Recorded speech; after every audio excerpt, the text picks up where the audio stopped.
Bismillahirrahmanirrahim. Assalamualaikum warahmatullahi wabarakatuh. Apa khabar anak didik Ustaz kasihi sekalian?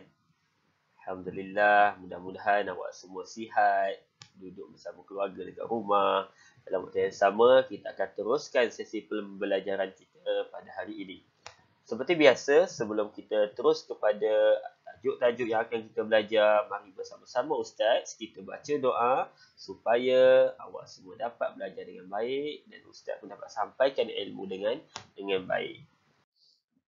Bismillahirrahmanirrahim. Allahumma aftah alaina hikmataka wanshur alaina min khazaini rahmatika ya arhamar rahimin. Amin. Awak jangan lupa setiap kali awak nak belajar, apa juga subjek sekalipun, apa juga mata pelajaran sekalipun, bukan pendidikan Islam sahaja, sains, matematik, bahasa Melayu, awak perlu mulakan dengan doa. Baik, ahsantum. Hari ini kita akan sambung apa yang kita pernah dan telah belajar sebelum ni. Hari ini kita nak belajar tentang, baiklah anak didik sekalian, kalau awak masih ingat, Ustaz pernah bagi tahu kelas yang sebelum ini ada 20 sifat wajib bagi Allah yang perlu kita ketahui supaya kita dapat bezakan Allah dengan makhluk-makhluk yang lain. Makhluk dia tidak akan ada 20 sifat ini, melainkan Allah Subhanahu Wa Taala sahaja dengan kekuasaannya mempunyai 20 sifat wajib bagi Allah Subhanahu Wa Taala. Kalau awak ingat, Ustaz pernah minta awak hafal daripada nombor 1 sampai nombor 20. Wujud, qidam, baqa, mukhalafatuhu lil hawadis, qiyamuhu bi nafsih, wahdahniyah, qudrah, iradah, ilmun, hayyun, sama', basar, kalam, qadiran, muridan, aliman, hayyan, sami'an, basiran, mutakalliman. Tapi tak apa, awak jangan risau. Ustaz laju sangatlah Ustaz baca. Tak, itu Ustaz saja nak ulang balik sebab awak dah belajar dah sebelum ni. Untuk memantapkan lagi awak punya pemahaman, awak punya penghafalan, ayo sama-sama kita menyanyi bersama Alif dan Sofia. Siapa nak nyanyi dengan Ustaz? Okey, bagus. Okey, Ustaz pasang lagu Alif dan Sofia, awak nyanyi sama-sama. Sebab Alif dan Sofia pun belajar macam kita juga. Kenali sifat-sifat Allah. Okey, ini Alif dan Sofia. Kita dengar dia nyanyi, lepas tu awak pun ikut sama-sama. Boleh eh? Okey, 1, 2, 3. Allah wujud qidam baqa mukhalafatuhu lil hawadisi qiyamuhu bi nafsihi wahdaniyah qudrah iradah ilmun hayyun sama' basar kalamu qadiran muridan aliman hayyan sami'an basiran mutakalliman. Okey, macam mana? Boleh? Boleh ikut Alif dan Sofia? Okey, siapa yang nak nyanyi lagi? Awak ulanglah sendiri dekat rumah. Sebab video Ustaz ni tak boleh lama-lama. Sebab nanti awak akan bosan. So, kita akan teruskan kepada apa lagi yang akan kita belajar tentang sifat-sifat Allah. Kalau awak nak ulang lagi lagu Alif dan Sofia, awak mainkan video Ustaz sekali lagi. Baiklah anak didik yang Ustaz kasihi sekalian, sekarang ini kita masuk kepada tajuk bukti keimanan terhadap sifat-sifat Allah. Apa buktinya kita ni beriman dengan Allah? Kita beriman dan percaya Allah ini ada sifat-sifat yang tidak sama dengan manusia. Pertama sekali, saya tidak merosakkan harta awam. Sebab apa tak merosakkan harta awam? Sebab saya tahu Allah bersifat maha berkuasa.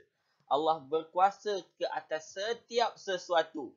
Jadi, bila kita percaya Allah itu berkuasa, kita tidak rosakkan harta awam. Apa dia Ustaz? Harta awam macam tak pernah dengar je. Harta awam ni banyak. Antaranya stesen bas, antaranya tong sampah awam, antaranya tandas awam, antaranya lift dekat rumah awak, dekat perumahan awak, dekat awak punya apartmen, dekat awak punya kondo, lift itu pun hak awam juga.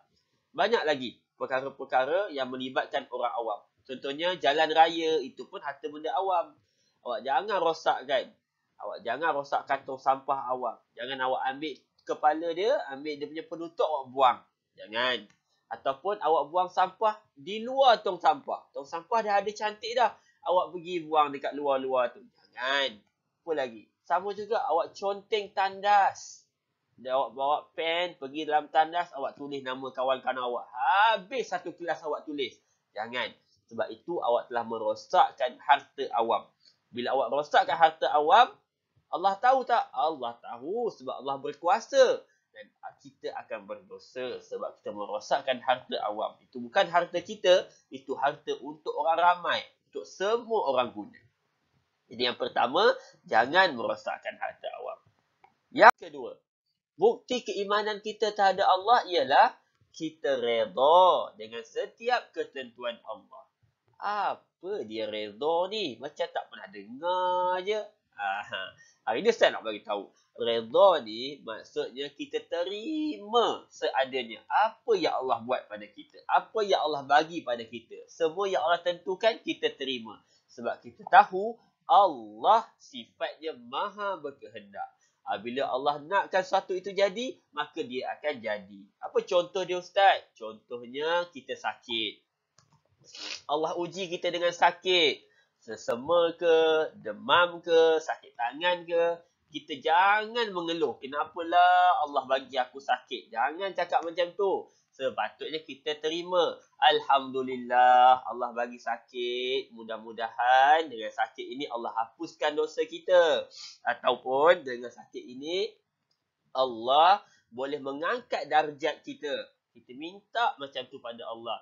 Sebab apa? Kalau awak masih ingat kisah Nabi Ayub yang Ustaz selalu ingatkan. Nabi Ayub pernah diuji dengan sakit yang sangat lama, bertahun-tahun.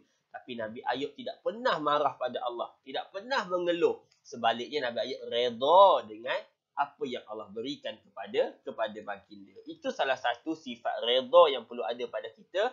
Sebab kita tahu Allah maha berkehendak. Baiklah, kita akan teruskan kepada yang ketiga. Yang ketiga, bukti keimanan kita terhadap Allah, terhadap sifat-sifat Allah ialah saya tidak menipu ibu dan ayah. Ini apa dia Ustaz? Tak boleh tipu ibu dan ayah ni.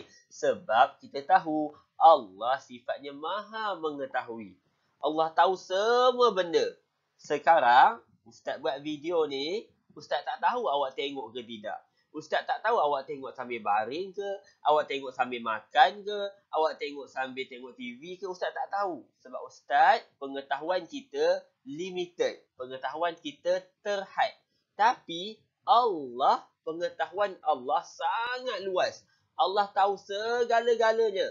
Daripada sekecil-kecil perkara sampai sebesar-besar perkara, semua itu Allah tahu. Sebab itu, kita jangan cuba-cuba untuk menipu ibu dan ayah kita. Contoh, ibu dan ayah kita tanya, Alifah, dah solat ke belum? Kita pun cakap, dah solat dah.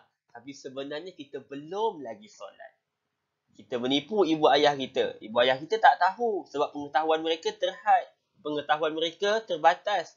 Tapi Allah tahu kita menipu. Sebab itu jangan menipu.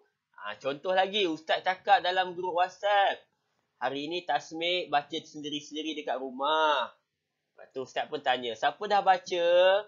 Semua cakap dah baca. Rupanya tak baca. Awak tipu juga. Walaupun Ustaz tak tahu, Allah mengetahui. Itu contoh-contoh menipu. Kita ni kadang-kadang rasa kalau kita menipu, orang tu tak tahu. Tapi kita kena ingat, walaupun orang tu tak tahu, Allah maha mengetahui. Allah tahu segala-galanya. Jadi kalau kita beriman dengan Allah, beriman dengan sifat Allah, tanam dalam diri kita, jangan menipu. Terutamanya ibu dan ayah kita. Jangan tipu ibu dan ayah. Yang keempat, akhir sekali, saya tidak akan melakukan kejahatan walaupun ketika bersendirian. Sebab apa? Kerana saya yakin Allah bersifat maha melihat. Di mana juga kita berada, Allah mampu melihat kita. Kita menyorok bawah katil, mak ayah kita tak nampak, tapi Allah nampak. Kita lari masuk dalam bilik, mak ayah kita tak nampak, mak ayah kita duduk dekat luar, tapi Allah nampak kita dalam bilik. Sebab itu, anak didik yang Ustaz kasih sekalian, walaupun kita duduk seorang-seorang, jangan buat jahat. Contohnya waktu bulan puasa. Masuk bilik air, nak mandi. Tapi tengok kiri kanan, mak ayah tak ada seorang-seorang, kita pun minum dalam bilik air. Walaupun mak ayah kita tak nampak, Allah nampak. Sebab itu, jangan buat kejahatan walaupun kita bersendirian. Contoh lagi apa Ustaz? Contohnya, apa lagi contoh lain? Contoh. Okey, waktu kita dekat rumah, kan, mak ayah kita tak ada. Lepas tu kita tengok duit atas meja, duit mak kita, duit ayah kita. Nak ambil lah, nak beli mainan, tengok kiri kanan, kakak tak ada, tengok adik tak ada. Kita pun ambil, masuk poket kita. Dengan harapan apa? Mak tak nampak, ayah tak nampak, abang tak nampak, kakak tak nampak. Tapi berdosa tak? Berdosa. Sebab kita mencuri. Lepas tu, walaupun mak tak nampak, ayah tak nampak, Allah nampak.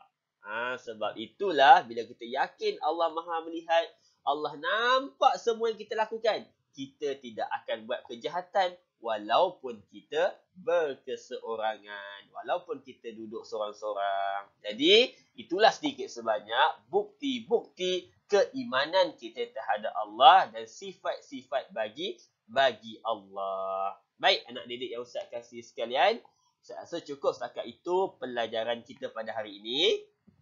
Jadi, terima kasih banyak-banyak Ustaz ucapkan kepada awak semua yang telah menonton video Ustaz. Mudah-mudahan ada manfaat dan kebaikan untuk kita bersama. Seperti biasa, Ustaz selalu pesan supaya awak duduk dekat rumah elok-elok, jaga diri awak, bantu mak ayah awak. Yang penting awak terus belajar walaupun berada di rumah. Sampaikan salam Ustaz kepada ibu dan ayah awak. Semoga kita berjumpa pada tajuk-tajuk yang akan datang. Assalamualaikum warahmatullahi wabarakatuh.